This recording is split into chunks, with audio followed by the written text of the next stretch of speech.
किसान भाइयों नमस्कार।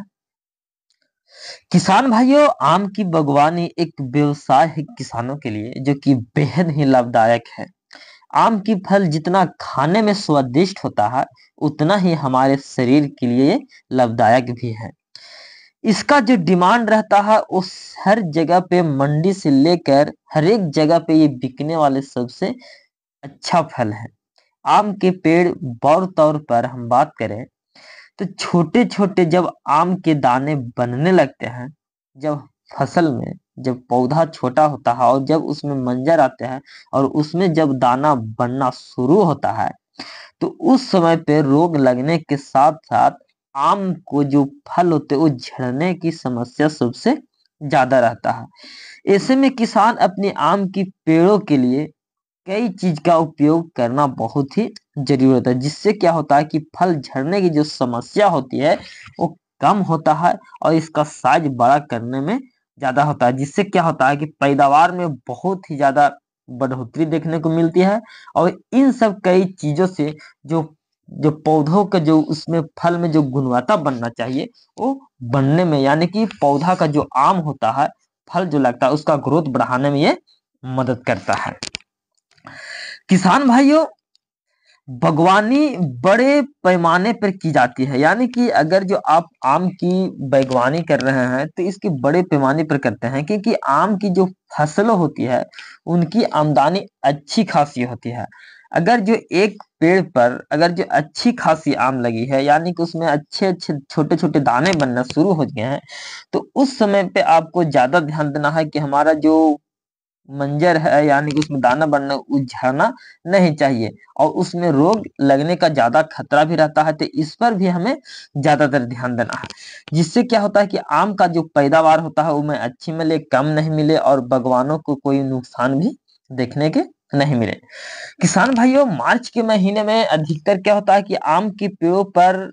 मटर जैसे दाना बनना शुरू हो जाता है, यानी कि छोटे छोटे दाना बनना शुरू हो जाता है और इसी समय पे हमें इसकी विकास के लिए ज्यादातर जरूरी है। यह आम का जो पेड़ दिख रहे हैं, इसमें छोटे छोटे दाना बनना स्टार्ट हो चुका है और मार्च का महीना भी स्टार्ट हो चुका है। तो इस समय पे क्या होता है कि उचित देखभाल हमें फसल को ज्यादा करना है और की जो फल होते हैं वो झड़ना नहीं चाहिए, क्योंकि मौसम में परिवर्तन होता है और हल्का हवा भी चलने लगता है, जिससे क्या होता है कि इसको जो फूल बनते हैं और गिरना स्टार्ट हो जाता है, जिससे क्या होता है कि हमें पैदावार में भी कम देखने मिल रहा है। तो आम के फलों को जो झड़नों को जो रोकने के लिए हमें पोटेशियम नाइट्रेट और पोटेशियम नाइट्रेट नाइट्रोजन और पोटेशियम की उच्च मात्रा को इसको हमको ज्यादातर ध्यान देना है। तो आम के फल अगर जो बढ़ाना है, मटर जैसे साइज आम का पेड़ में मतलब हो चुका है और इसे झड़ने से रोकना है, तो यह फल बेहद ही विकास आपको कर देगा, यानी कि मदद कर देगा। यानी कि आपको एक जिप्सम, आम में जो रोग लगता है वो जिप्सम आम के रोगों को जो नियंत्रण जिप्सम का उपयोग से फसलों में जो रोगों का जो नियंत्रण करता है,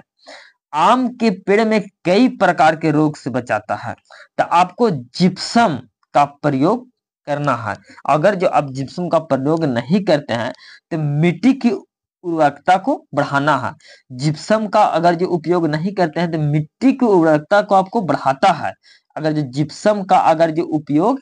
करते हैं तो आपको मिट्टी की उर्वरता को बढ़ाता है और जिप्सम का उपयोग मिट्टी की उर्वरकता को बढ़ाने में मदद भी करता है, जिससे क्या होता है कि पेड़ को भरपूर पोषण मिलता है और इस पोषण से आम के फल जल्दी अच्छे गुच्छे तैयार करता है, जिससे क्या होता है कि अधिक मात्रा में उसमें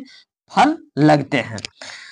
पोटेशियम नाइट्रेट को अगर जो आप छिड़काव करते हैं, यानी कि 2 ग्राम पोटेशियम नाइट्रेट को प्रति लीटर पानी में घोल बनाकर अगर जो आप पेड़ पर छिड़काव करते हैं, तो इससे क्या होता है कि पेड़ का विकास होने में मदद करता है और जो फल का जो आकार होता है उससे भी आपको बड़ा आकार करने में ये मदद करता है। तो किसान भाइयों, अगर जो आप आम का अगर जो आप बागवानी कर रहे हैं या तो फिर आपका घर में 2-4 पौधे लग चुके हैं या लगाने हैं, तो आपको पोटेशियम नाइट्रेट को छिड़काव जरूर करना है। अगर जो मंजर आ चुका है उसमें दाना बनना शुरू हो गया है तो पोटेशियम नाइट्रेट को आप